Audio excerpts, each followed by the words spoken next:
So I'm from Liberia, a very tiny country of 4.5 million people in West Africa. And like many parts of our world, we were socialized as women and girls to believe that politics, power, and the public space was primarily for men. My country has a history of their independence in 1847. 100 years after independence, women were allowed to vote, but with a clause. Only women who own property were allowed to vote 100+ years after independence. So if you look at, let's bring it to our media and go into the rural society or communities or in many parts of Africa, you'll find out that not many women own properties. So technically they were saying to women, you can't vote. So it was not until maybe 1985 that women actually had the opportunity to step out to vote. A lot of the experiences or engagement of women was primarily humanitarian. So if women were encouraged to work in orphanages, to work in schools, to work with adolescents, to do different things, but when it came to politics, it was near to impossible. So the way I describe where I come from is a nation of double standards. So as girls, we were never prohibited from not going to school. However, when it came to stepping into public space, there was in politics and other things, there was a lot of backlash for young women. I am from a different generation. My mother had 5 daughters and no sons. I have a grandmother who I would say was way ahead of her time because she reared us and she socialized us not to feel limited. We were unfortunate that we were 5 sisters of fortunate, and my aunt was unfortunate to have 4 sons. And so the 9 of us became the wards of our grandmother. And every time someone would punch one of us girls, we'll go to her and say, "Ma, someone hit me." And she'll say, "Look around you. Do you have a brother to fight for you?" And we'll say, "No." Say, "Go and fight for yourself." So I grew up with a fighting spirit. So even as old as I am now, I can take on anyone in Armenia if you try me. But when I came into doing the work that I do, I realized that from my community, I was unique. And going around the world, I also realized that I am a different species. Most women, in order for them to step into public spaces, we have to go through something I have coined as a whole process of re-socialization. Re-socialization to the point where you have to start with conversations. So let me give an example of the work that we did in Liberia. We started a movement of women. And once we started that movement, we started with women from the church. And they were very laid back. All of them did not want to get involved in politics because for them, peace was politics. At the time, we had a dictator called Charles Taylor who had given a public proclamation that even if his mother was seen getting involved in politics, she should be flogged publicly. So most women were like, "We don't want to get involved, we don't want to get involved. Our role is to go to church and pray." So the first thing we did was to bring all of these Christian women into one room and personally went into the Bible to research radical Christian women. Deborah, for those of you who are Christians, will know that Deborah in the Bible was a judge. She was a prophetess. But if you read the story of Deborah in Judges, she was that one woman who rode with the men to fight for Israel. So we said, well, you say you're only supposed to pray. Here in the Bible is Deborah. Here is Esther, who went to the king repeatedly to advocate for justice for her people. And once we went through all of that, there was a rethinking of, well, we guess we too can do something. Then we went to work with the Muslim women, and they were all like, you know, we shouldn't be. Are you all kidding me? The Prophet Muhammad, peace be unto him, had a wife, Khadija, who was a business tycoon. Did she stay in a house to be a rich woman? She had to engage. So it was that whole process of bringing them into that space of comfort, into what they understood, what they knew. We started mobilizing women one after the other. The second thing we had to do was to actually create a space where women could tell their stories. A lot of women who have gone through war or live in suppression or live in oppression carry a lot of weight. If I was to go to, say, where Mr. Zana is from in Nigeria, when I sit with those women, the first thing they will start to talk about is their personal problem before we even go to talking about the political issue.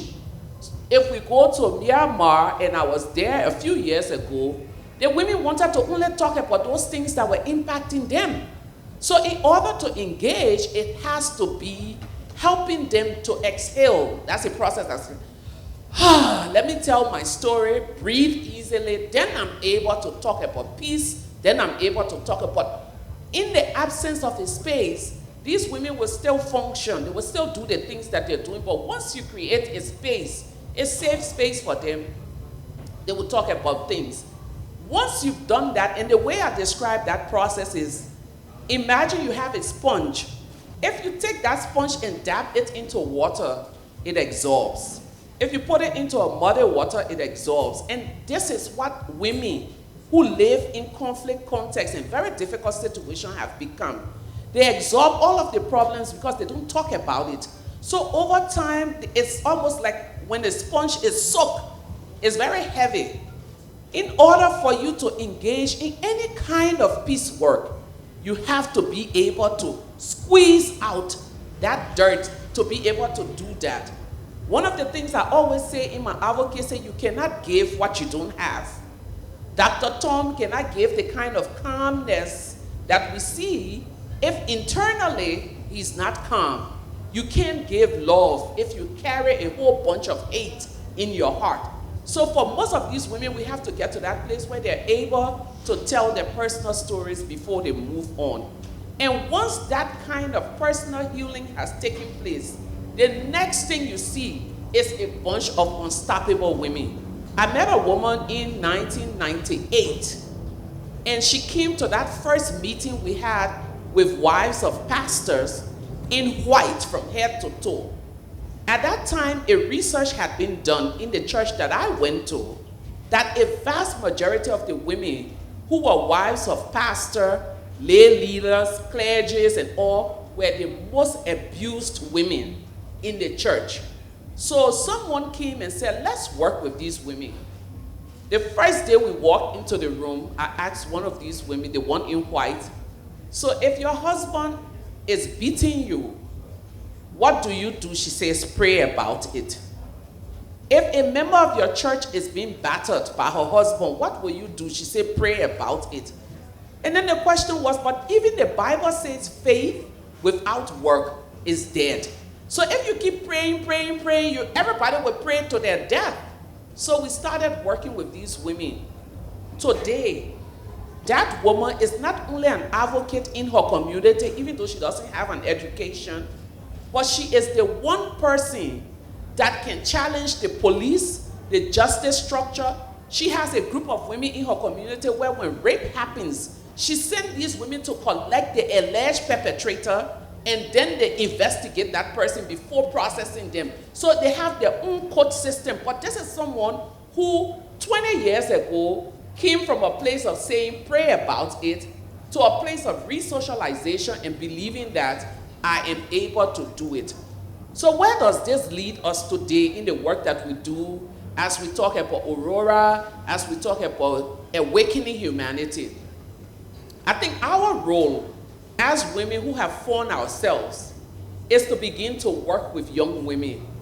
Really make them to understand that nothing in society should prohibit you from following your dream, following your passion. When I decided I was going to social work school, my mother told me I would die poor. That for me to be someone in society, I needed to be a nurse. Of course, I don't blame her. She socialized from that time.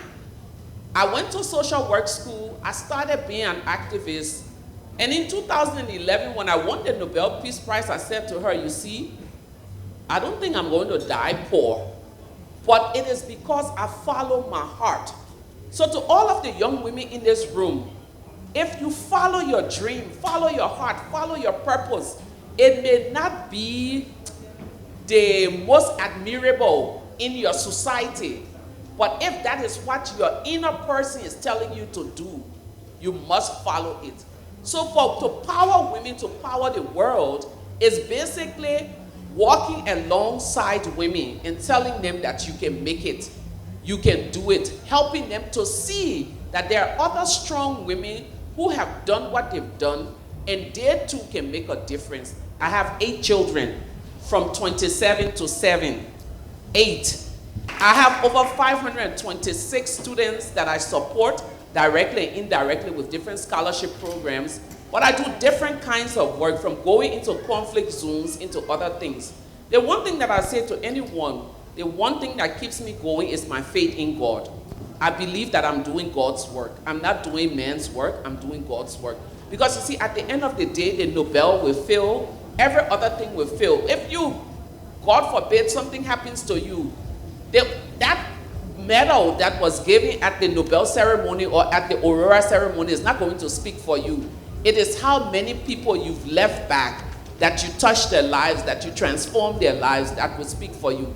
The second thing that keeps me going is every time I see young people who are inspiring the world, whether it's in Liberia, it's in Nigeria, it's in Yemen, it's in Armenia, but you just to see that this work is not in vain. And I know my time is up, but let me just share a quick story and then I'll jump out of here. A few years ago, I moved to New York to teach at Barnard, Columbia University.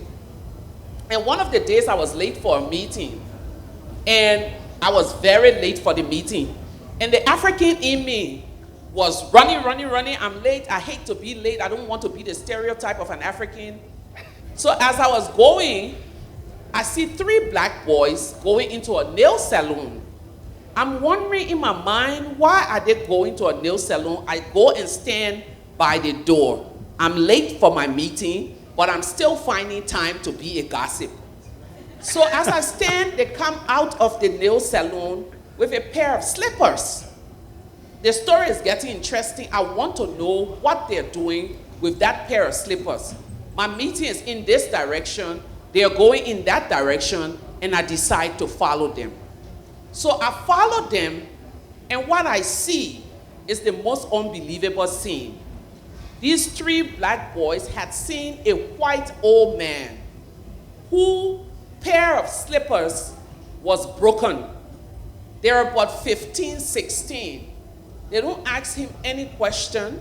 They go into a store, buy him a pair of slippers, and offer it to him. That is awakening humanity. That is gratitude in action. I couldn't help myself. I ran and hugged them, and they were like, whoa. But I told them, thank you.